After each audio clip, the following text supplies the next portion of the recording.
Well, the Reds need 1-1 to get even as we go to the bottom of the ninth inning, and on the mound now is a left-hander, Gerald Hannes. Hannes making his first appearance since being brought up from Albuquerque. This young man formerly in the Montreal Expos organization. And he is brought on in a pressure cooker ninth inning situation to try and nail it down here for Bobby Castillo, who would be the winning pitcher. Hannes at Albuquerque won 11 and lost 8 with a 5.10 earned run average. He started 20 games, had 3 complete games, and made 6 appearances out of the bullpen. Joe Morgan will lead it off, and before he steps in, we'll pause again for station identification on the Cincinnati Reds Baseball Network. The way things stand right now, Castillo would win it. Tommy Hume would lose it. But as I said, we've got some heavy hitters coming up. Joe Morgan, who's had 3 hits, followed by Davey Concepcion and George Foster.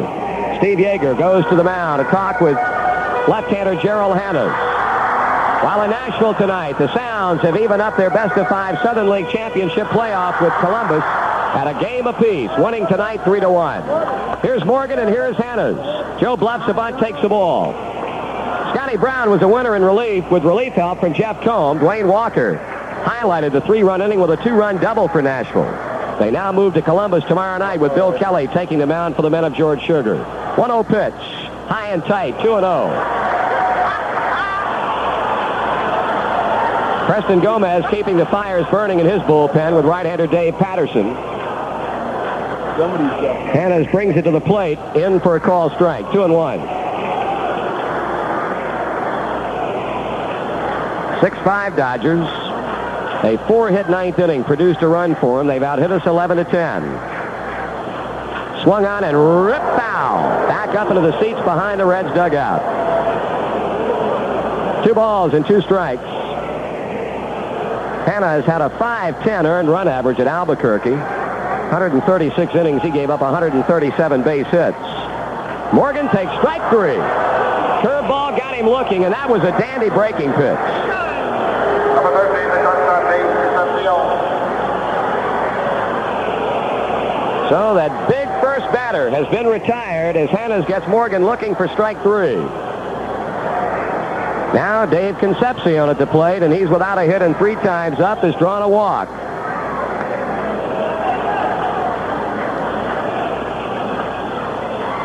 Bluffs a bunt, takes a strike. That brought Ron Cey in a few quick steps from third base.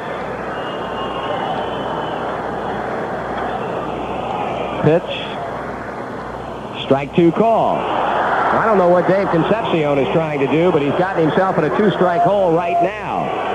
He has bluffed 2 bunts. And boy, in a situation like this, you can't be going to bluffing. You got to be going to whaling.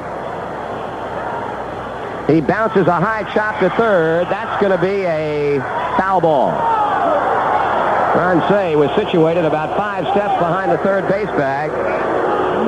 Harry Wendelstadt and Lee Wire both right on the line, and they immediately signal foul ball as the count holds at 2 strikes. Well, what we need to do is get Davey on and let Foster end it with number 27.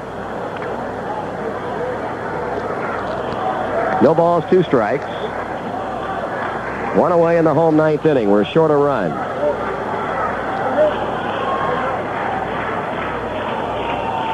That's a curveball in the dirt that Yeager knocks down.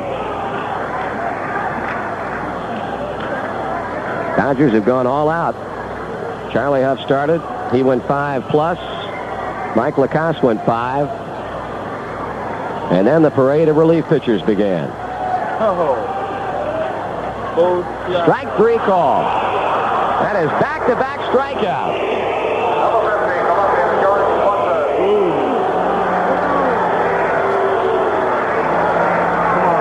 Well, the Reds very aggressive at the plate tonight up until the 9th inning.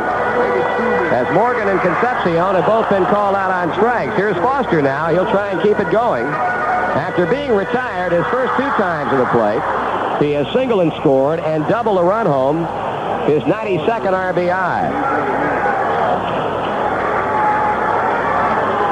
Now the Tigers behind Jack Billingham have shut out the Yankees 6-0 tonight. Foster looks at a strike.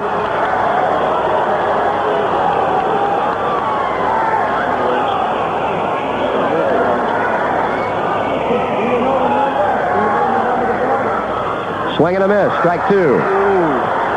Tell you, Gerald Hanna's trying to end this one in spectacular fashion. His first appearance of the year. He's fanned Morgan, he's fanned Concepcion, and he's out in front, 2 strikes on Foster.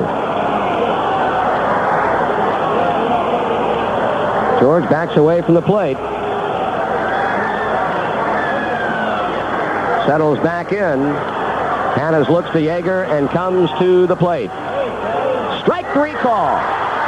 What an exhibition of pitching by Gerald Hannes as he strikes out the side in the 9th inning, and the Dodgers defeat the Reds by a final score of 6-5. We'll be back in just a moment.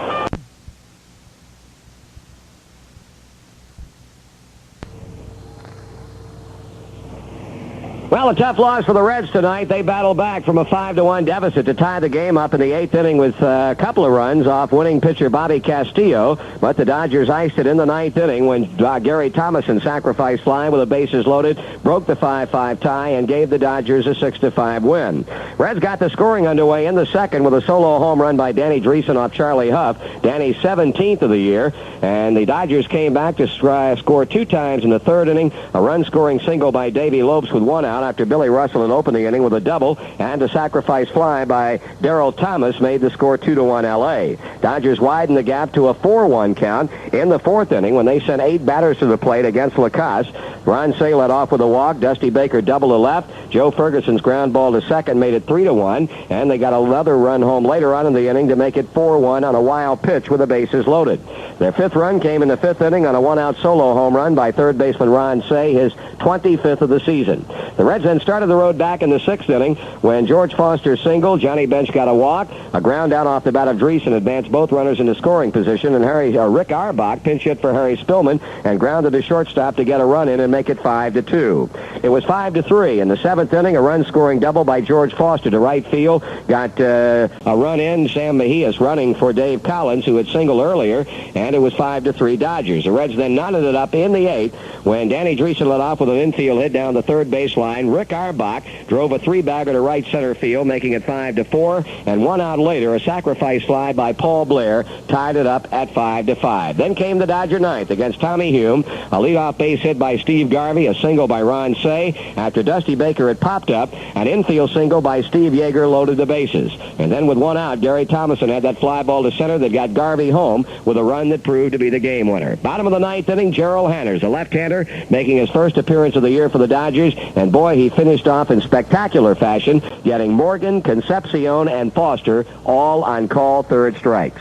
The Dodgers had 6 runs, 11 hits, no errors, and 12 left. The Reds 5 runs, 10 hits, an error, and 8 stranded. Castillo, the winner, he goes 2-0 on the year. Credit Hannes with an outstanding save, his first, and the defeat goes to Hume, whose record now stands at 9 wins and 8 losses. Reds and the Dodgers will be right back at it, 2:15 tomorrow afternoon. Bill Bonham, 7-5 for Cincinnati. He'll be opposed by left-hander Jerry Royce. He's won 5 and lost 12. We'll be on the air with the pregame shows tomorrow on most of these same stations, beginning at 1:45 Cincinnati time. Again, it was a great 3 nights up in the Red Loge reserve seats here at Riverfront, something that has been done now for the first time in this ballpark, and taking the broadcasters out of the radio booth, getting them out amongst the fans as we were for 2 straight wins over the Giants, and of course the loss here to the Dodgers will quote-unquote relegate us to the less exciting radio booth with the afternoon game against the Dodgers here tomorrow. Once again, our thanks go to engineer Glenn Simmons for setting all of it up for us. The help that we got from John Oberding and